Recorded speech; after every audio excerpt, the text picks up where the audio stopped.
나는 인생의 황금기는 바로 지금이라는 말을 자주 해왔다. 아기의 한 살과 노인의 한 살이 얼마나 다를까? 20대의 하루와 80대의 하루가 얼마나 다르겠는가? 인간은 나이와 상관없이 누구나 다시 오지 않을 유일한 시간을 보내고 있다. 나이가 몇이든 사는 동안에는 진취적인 사고를 지속해야 하는 이유다. 남은 인생 쓸모없는 시간으로 여기면 인생이 정말로 쓸모없어진다. 반대로 내 인생의 주인은 바로 나라는 심정으로 하루를 보내고자 하면 내가 정말 하고 싶은 일, 나를 재미있게 만드는 일이 떠오른다. 75세에 처음 그림을 그리기 시작해 101세에 세상을 떠나기까지 1600여 점의 그림을 남긴 미국의 화가 애나 메리 로버트슨 모지스는 이런 말을 남겼다고 한다. 인생은 우리 스스로 만드는 것이다. 이전에도 그랬고 앞으로도 늘 그럴 것이다. 안녕하세요. 여러분의 삶이 눈부시게 빛나길 바라는 루나 펄스입니다. 오늘 소개해 드릴 책은 이근우 교수님이 쓰신 어차피 살 거라면 100살까지 유쾌하게 나이 드는 법입니다. 메이븐 출판사에서 2019년 5월에 출간된 책입니다. 이근우 교수님은 40만 부 베스트셀러 나는 죽을 때까지 재미있게 살고 싶다의 저자이시죠. 교수님에 대해 조금 소개해 드리자면 이화여자대학교 교수이자 정신과 전문의로 50년간 환자들을 돌보고 학생들을 가르쳤습니다. 또 국내 최초로 폐쇄적인 정신병동을 개방병동으로 바꾸고 정신질환 치료법으로 사이코드라마를 도입했다고 합니다. 퇴임 후에는 사단법인 가족 아카데미아를 설립해 청소년 성상담, 부모교육, 노년을 위한 생애준비 교육 등을 활발히 진행하고 있고요. 더불어 30년 넘게 네팔에서 의료봉사를 해오고 있고 복지법인 광명보육원 이사로 40년 넘게 형편이 어려운 아이들을 돌보고 있습니다. 또 에띠 시 낭송에는 무려 20년 넘게 이어지며 문학 공부와 봉사활동을 활발히 벌이고 있다고 합니다. 이 책은 노학자의 나이 듦에 관한 가장 솔직하고 유쾌하면서도 철학적인 통찰이 담긴 책으로 5장으로 구성되어 있고요. 인생에 관한 40가지 이야기가 실려 있습니다. 1장, 아흔을 앞두고 비로소 드는 생각들. 2장, 어차피 100년을 살아야 한다면. 3장, 내가 불합리하고 우스꽝스러운 인생 앞에서 웃을 수 있는 이유. 4장, 나답게 살다가 나답게 죽는다는 것. 5장, 오늘 하루 유쾌하게 나이 드는 법입니다. 인간이면 누구나 나이가 든다는 명백한 진리 앞에 머리로는 이해가 돼도 가슴으로는 받아들이기 어렵죠. 그래서 누구나 나이가 들면 달라지는 것들을 받아들이는 과정에서 통증을 경험하게 됩니다. 누구나 피할 수 없는 나이듦 앞에 우리는 어떻게 삶을 살아야 하는 것일까요? 먼저 살아본 인생 선배가 후배들에게 들려주는 보석 같은 조언 조금 들어보시겠습니다. 오늘도 책과 함께 편안하고 따스한 시간 되시기 바랍니다. 제목, 어쨌든 하루하루 재미있게 살았어야 했다. 2014년 정월 초하루 드디어 80살이 되었다. 축 처진 눈꺼풀과 성성한 백발, 약간의 난청과 침침해진 시야, 느린 걸음에 구부정한 어깨까지. 이제 누가 봐도 확실한 할아버지다. 연구실로 가는 길에 있는 육교를 천천히 오르는데 지나가던 중년의 한 남자가 어르신 정정하십니다 하고 인사를 건넸다. 나는 말없이 웃어 보였다. 저 남자는 지금 인생의 어떤 계절을 지나고 있을까? 쏟아지는 책임과 의무가 버겁게 느껴지면서도 한편으론 이만큼 해내는 자신이 자랑스러운 시기. 계절로 따지면 장렬하는 태양과 거친 폭풍이 지나간 뒤 열매가 익어가기 시작하는 초가을이 아닐까. 이제 나는 뜨거운 여름과 풍성한 가을을 지나 고요한 겨울에 이르렀다. 한때 이룬 성취와 업적은 과거의 것으로 돌려보내고 분노와 노여움마저 자연스럽게 받아들이게 된 지금 나는 비로소 평화롭고 자유롭다. 그래서 여든이야말로 노년기의 정점이 아닐까 싶다. 서양 속담에 노인을 일컬어 앙금 없는 포도주라고 하는데 이 나이를 먹고 보니 그 말에 참뜻이 새겨진다. 여든에서야 누리게 된 이 기쁨을 어떻게 나누고 기념할 것인가. 나는 팔순을 앞두고 생각이 많아졌다. 지금까지 함께해준 소중한 사람들에게 감사를 표하고 죽을 때까지 간직할 재미있는 추억을 만드는 계기로 팔순 잔치를 기획하고 싶었다. 올 한 해는 1년 내내 내 생일이다. 팔순 잔치를 어떻게 치르고 싶냐는 가족들의 물음에 나는 이렇게 답했다. 생일 하루만 챙기기에는 80년이라는 세월이 아까웠다. 또 여든이라고 친척과 지인을 전부 불러놓고는 비싼 밥 한 끼 먹으며 제대로 이야기도 못 나누는 잔치라면 재미도 의미도 없을 것 같았다. 차라리 나는 팔순을 핑계로 1년 내내 소중한 사람들과 각각 약속을 잡아 맛있는 식사를 하면서 지난 날을 추억하고 감사하고 싶었다. 그러나 팔순 생일이니 대뜸 만나자고 하면 상대방이 상당히 부담스러워할 터였다. 나는 팔순이란 말은 쏙 빼고 자연스럽게 한번 만나자고 약속을 정했다.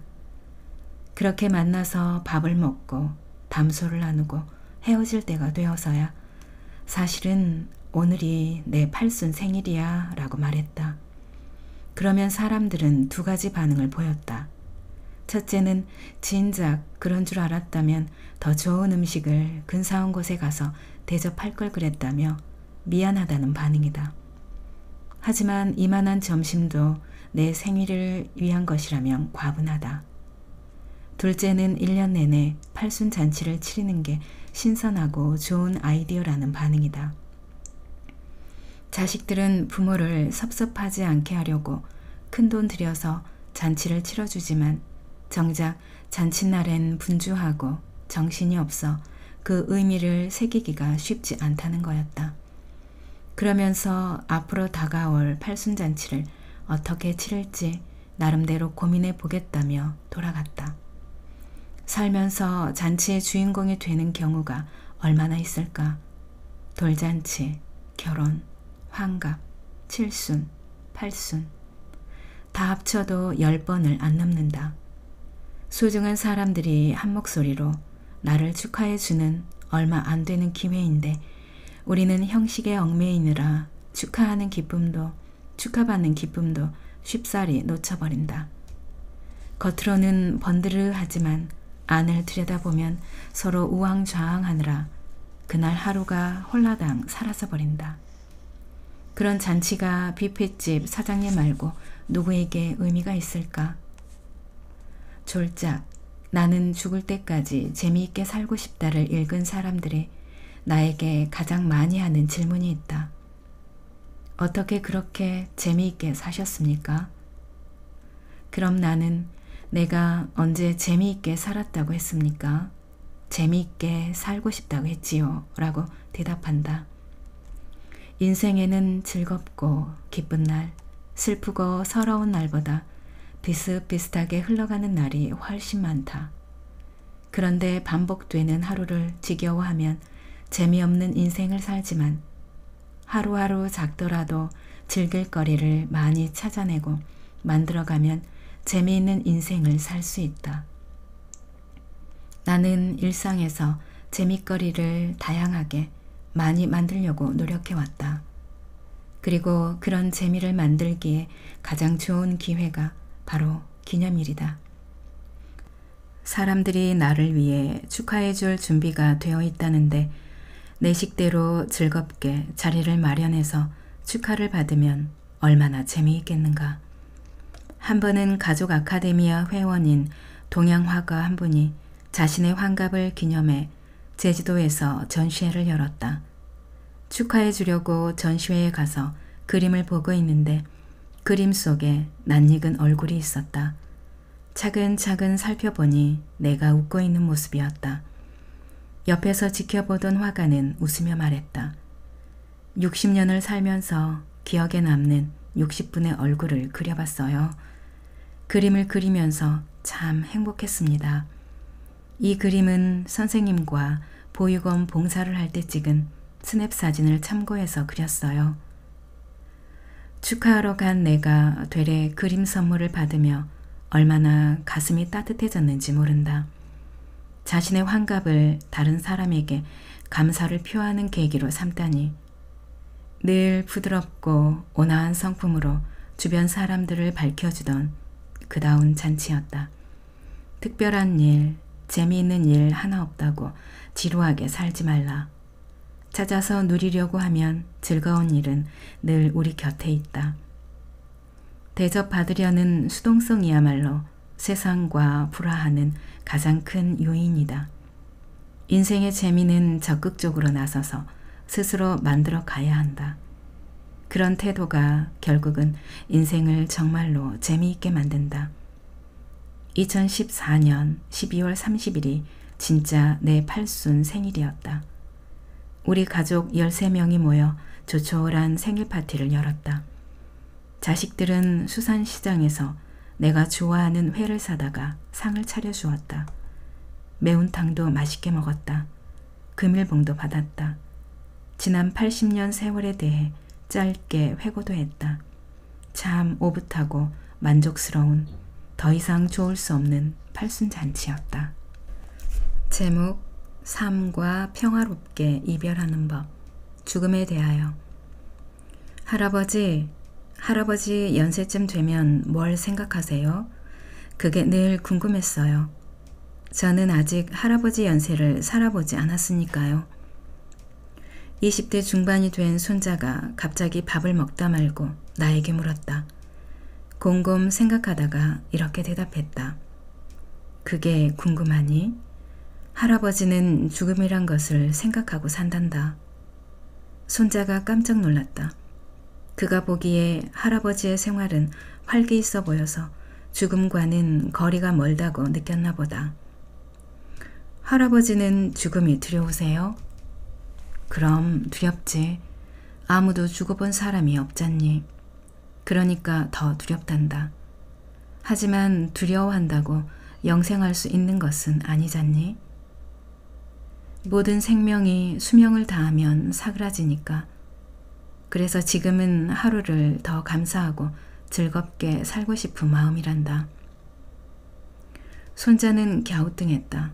아마 머리로는 이해해도 가슴으로는 받아들이기 어려울 것이다. 나도 젊을 때는 삶과 죽음을 절박하고 심도 있게 느끼지 못했다. 죽음을 진지하게 생각하기까지는 세월이나 특수한 계기가 필요한 법이다. 아버지는 49의 나이로 세상을 떠나셨다. 내가 고등학생 때였다. 아버지가 돌아가시자 내 마음엔 죽음에 대한 비논리적이지만 강력한 불안이 자리 잡았다. 바로 아버지보다 오래 살지는 못할 거라는 불안이었다. 마음 깊은 곳에 둥지를 튼 막연한 감정이었기에 그것을 직시하기까지 오랜 시간이 걸렸다. 나는 49살에 처음으로 히말라야에 갔다. 우연히 학술단체 요원으로 뽑혀간 네팔랭이였지만 나는 학술 조사가 끝나고도 개인적으로 6개월간 네팔에 머물며 이것저것을 트레킹했다. 셀파 한 명과 천막을 이고 해발 5,000m의 고봉을 오르며 내 안에 자리한 불안의 정체를 직면했다. 그동안 외면하기만 했던 그 감정은 다름 아닌 죽음에 대한 두려움이었다. 그 후로 죽음은 의식 수준으로 올라와 내 삶의 화두가 되었다. 언제 갑자기 죽을지 모른다는 불안이 현실로 다가온 사건이 있다. 2003년 네팔에 의료 봉사를 갔을 때 갑자기 한쪽 눈이 잘 보이지 않았다. 갑작스런 기후 변화로 인해 산에 간 대원들을 다급히 챙기느라 바짝 긴장해서인지 눈의 혈관이 터져버린 것이다. 귀국 후 대학병원에서 수술을 받았지만 결국 한쪽 눈의 시력은 잃고 말았다. 하지만 그 과정에서 선천적으로 심장 혈관이 좁은 것을 발견했다. 당장 수술을 받아야 할 만큼 시급했다. 그 수술이란 팔의 동맥을 따서 심장 혈관에 이식하는 수술이었다. 수술 부위가 심장이고 동맥을 건드리는 만큼 매우 위험하고 난이도가 높았다. 그야말로 생사의 확률이 50대 50이었다. 그때 나는 마음먹었다. 수술을 받고 다시 깨어난다면 남은 생은 그야말로 덤이라고. 본전 생각에 아쉬워하거나 쓸데없이 욕심부리지 않겠다고. 다행히 수술은 성공적이었고 마취에서 깨어났을 때 나는 다시 눈을 떴다는 사실에 쾌재를 불렀다. 그 다음부터 매일 아침에 눈을 뜨면 맨 먼저 하는 생각이 아, 죽지 않고 오늘도 살았구나 이다. 기적같이 살아나서 오늘이라는 시간을 선물로 받았으니 무슨 일인들 감사하지 않으랴. 수술 이후 나는 웬만한 일에도 만족하는 법을 배웠다. 죽음의 공포가 사라진 것은 아니지만 더 이상 죽음에 대한 두려움에 크게 사로잡히지 않았다. 그리고 13년 후인 2015년 나는 다시 한번 삶을 덤으로 받았다. 평소처럼 연구실에 출근하기 위해 주차장으로 내려가다가 발을 헛디뎌 머리를 크게 다친 것이다. 주차장에 쓰러진 채 머리를 만져보니 피가 흥건하고 두개골이 함몰된 듯했다. 구급차를 타고 병원을 향하면서 생각했다. 아, 내 인생도 이렇게 끝을 맺는구나. 죽음이라는 단어가 생생하게 스쳐 지나갔다. 그럼에도 불구하고 그렇게 불안하지 않았다. 심지어 아쉽다. 기왕 다칠 거라면 한 달간 말미를 주시지. 그러면 원고를 출판사에 넘겨놓을 텐데 라는 생각까지 했다. 이상한 일이었다.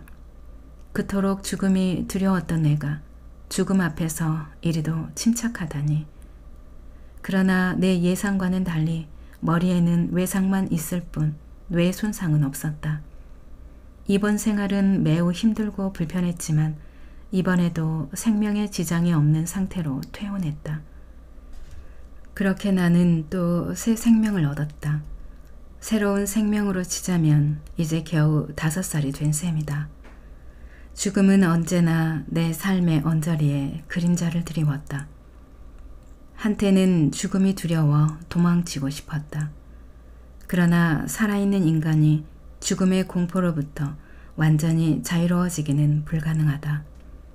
오히려 언제든 죽을 수 있는 운명임을 인정할 때 내 삶이 달라졌다. 여러 차례 위기를 겪어도 여전히 살아있다는 사실이 신기하고 하루하루가 새롭고 감사하다. 이제는 알겠다. 그토록 두려웠던 죽음 덕분에 삶을 더욱 뜨겁게 살 수 있었다는 사실을. 이렇게 말하면 사람들은 내가 죽음 앞에서도 불안하지 않은 도인쯤 된다고 생각할지 모르겠다. 그러나 죽음이 두렵지 않은 인간이 세상에 어디 있으랴. 죽음이 삶에 준 선물은 매우 고맙게 생각하지만 죽음은 여전히 생경하고 무서운 대상이다. 다만 결국 죽음을 피할 수 없는 운명이기에 되도록 불안한 마음을 달래면서 생활해 가려고 노력할 뿐이다. 매일 아침 오늘도 눈을 떴구나 하는 짧은 환희 뒤에는 한 번도 빠지지 않고 죽음이란 단어가 따라온다. 그럴 때면 나는 이왕 오늘도 눈을 떴으니 약속된 일을 즐겁게 마무리하자라는 생각으로 두려움을 달랜다. 그러면 죽음이란 단어는 일과를 마칠 때까지 내 의식 속에서 물러나준다. 고마운 일이다. 어릴 때 외갓집에 가면 나이 드신 어른들이 관을 짜서 대청마루에 두고 아침 저녁으로 들어가 누우시곤 했다. 다가올 죽음을 받아들이는 연습이었다. 죽음에 대한 두려움은 절대로 극복할 수 없다. 다만 죽음에 익숙해져서 공포에 사로잡히지 않도록 노력할 뿐이다. 즉, 죽음을 받아들이는 마음의 준비를 할 수 있을 뿐이다. 만약 죽음을 받아들이지 못하면 마지막까지 분노와 억울함에 휩싸여 자신과 주변 사람들을 괴롭히게 된다. 모든 걸 정리하고 감사하는 마음으로 평화롭게 보내야 할 말년에 세상에 대한 분노와 타인에 대한 증오로 몸부림치게 된다. 이럴 경우 본인도 괴롭지만 사랑하는 사람을 그런 식으로 보내야 하는 주변 사람들의 가슴에는 더 큰 상처가 남는다. 죽음은 일생에서 가장 중요한 손님이다. 그러므로 차근차근 정성스레 맞을 준비를 해 나가야 한다. 죽음을 자연스럽고 평안하게 맞이하는 것만큼 사랑하는 사람들을 위한 값진 선물도 없다. 그래서 나도 매일 죽음을 잘 맞이하기 위해 연습한다. 내가 죽은 다음에 자식들과 손자들이 웃으면서 내 이야기를 나눌 수 있도록 말이다. 제목: 인생 후배들에게 전하는 3가지 당부. 몇 년 전에 정년 퇴임을 맞은 제자 한 명이 찾아왔다. 남들보다 유별나게 정년 아리를 겪는 사람이 있는데 그 제자가 그런 듯했다. 노년기에 연착륙하기에 충분한 조건들을 갖추고 있음에도 불구하고 불안하다고 했다. 몸도 불편하고 기억력도 떨어지고 대인관계에서도 적절성도 떨어지고 어디에서도 위로받을 곳이 없다는 것이다. 인생이란 다 그렇게 나이 들어 가는 거다라고 조언했더니 더 불안해했다. 어떤 위로가 그에게 합당할까? 사실 나이가 들면 잃는 게 참 많다. 우선 몸이 옛날 같지 않다. 늙는다는 것 자체를 병리 현상으로 보는 학자도 많다. 몸이 온전하지 못해 힘이 들고 정신도 분별력을 점차 잃어간다. 그러니 나이 들어 좋은 일이 얼마나 있을까? 이런 악조건 속에서 그나마 어느 정도 운신이 가능한 노년을 보낼 수 있다면 축복이라 할 만하다. 나는 그가 남들보다 많은 것을 갖고 있다고 일깨어 보았다. 그동안 연구도 많이 했고 후학들도 잘 가르쳐 놓았으며 알뜰하게 저축한 자산도 있고 연금도 나오니 그는 노후 준비가 매우 훌륭한 편에 속했다. 게다가 퇴임 후 이것저것에서 강의하며 소일을 하고 있었다. 그런데도 그는 지난 날을 생각하면 헛되게 살아온 것 같고 미래를 떠올리면 암담하기만 하단다. 그가 엄살을 피우는 것은 아니었다. 그때 좀 더 이렇게 했으면 좋았을 걸 이란 아쉬움은 누구에게나 있다. 또 나이가 들면 살아갈 날이 얼마 남지 않았다는 사실에서 불안이 엄습한다.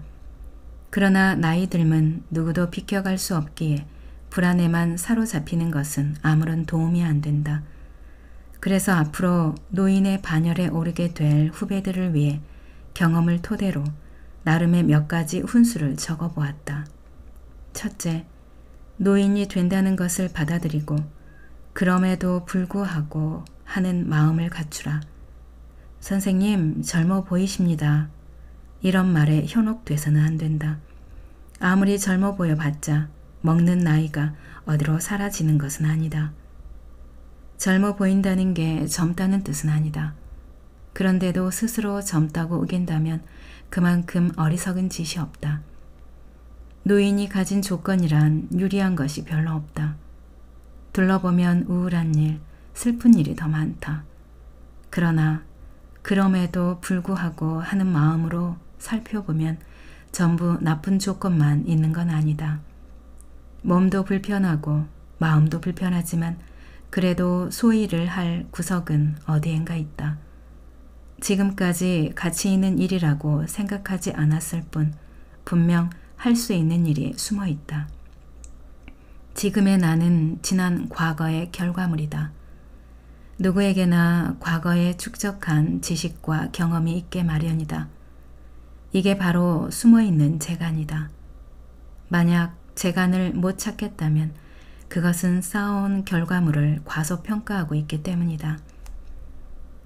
크든 적든 내 삶의 결과물은 참 소중한 것이다. 일생을 투자해서 일군 결과를 자신이 과소평가한다면 남들도 그 가치를 소중하게 보지 않을 게 분명하다. 자신의 나이를 기꺼이 받아들이고 그 틈새에서 그럼에도 불구하고 무슨 재간이 있는지 살펴보기를 권한다. 틀림없이 자기만의 것이 존재한다. 둘째, 서두르지 말고 야금야금 실천해보라. 숨어있는 재간을 찾았다면 실천으로 옮겨야 한다. 알았다고만 하고 실천이 없다면 머리만 복잡해질 뿐이다. 세월이 얼마 남지 않았다고 초조해하지 말라. 마음만 급할 뿐 몸이 따라주지 못한다. 그러니 조급함은 내려놓고 과정을 즐겨보자. 즐겁지 않은 것이 없을 것이다. 나이가 들면 결과에 집착할 것이 아니라 과정을 즐길 줄 알아야 한다. 젊어서 처절하게 경쟁하면서 살아왔다면 그 가치를 보상받아야 한다. 그 보상이 다름 아닌 야금야금 하는 과정의 즐거움이다. 야금야금은 여유로운 마음에서 비롯된다. 야금야금 행동한다는 것은 마치 가랑비에 옷이 젖는 것과 같다. 여유롭게 과정을 즐기겠다고 마음먹으면 급할 때는 보이지 않던 것들이 점차 눈에 띈다. 새로운 발견이 늘어날수록 즐거움이 커지고 즐거움은 꾸준함으로 이어진다. 셋째, 내가 거둔 곡식을 남과 비교하지 말라. 장 프랑수와 밀레의 만종은 일과를 끝낸 농부 부부가 경건하게 감사기도 드리는 모습을 그린 그림이다. 나는 이 그림이야말로 노년의 가장 이상적인 모습이 아닐까 싶다. 1년 동안 정성 들여 가꾼 곡식을 수확하면서 지금 이 순간을 온전하게 받아들이는 태도, 곡식이 풍족하든 모자라든 내 노고의 결과로 받아들이면서 기도하는 모습.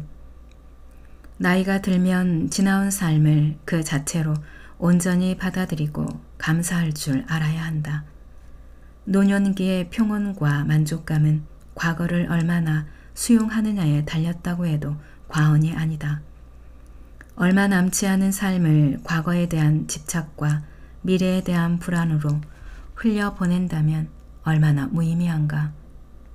봄에 좀 더 걸음을 주었더라면 추수가 얼마 안 되었네. 다른 사람들은 훨씬 수확량이 많던데 하는 생각을 멈추고 지금 가진 곡식을 어떻게 쓸까를 꿈꿔보길 바란다. 나이 들어 가장 좋은 일을 꼽으라면 단연 책임과 의무로부터의 해방이다.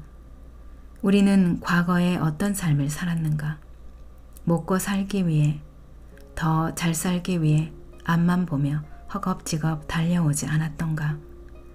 결과와 속도만 강조하는 세상에서 살아남느라 나와 주변을 돌아볼 여유도 제대로 누리지 못했다. 나이 들어 찾아오는 우울감의 원인 중에는 하고 싶은 일을 마음껏 해보지 못했다는 자책감도 크다. 그렇다면 이제부터라도 진정 자유로운 자신을 꿈꿔보는 것도 가치 있는 일이다. 내가 나답게 살 때 가장 빛나는 나의 존재감이 있다. 하루를 살아도 내 인생이다. 이런 가치를 실현할 수 있는 시기가 바로 노년기이고 인생 후반전에 들어선 때부터 준비하면 더욱 좋다. 우리 생애는 과거도 중요하고 미래도 중요하다. 그러나 오늘이 없이는 아무 소용이 없다. 지금 여기에서 빛나는 행복을 찾아 설계해 보길 바란다. 낭독은 여기까지입니다. 여러분의 구독과 좋아요, 댓글은 저에게 큰 힘이 되는 거 아시죠? 오늘도 끝까지 들어주셔서 감사합니다.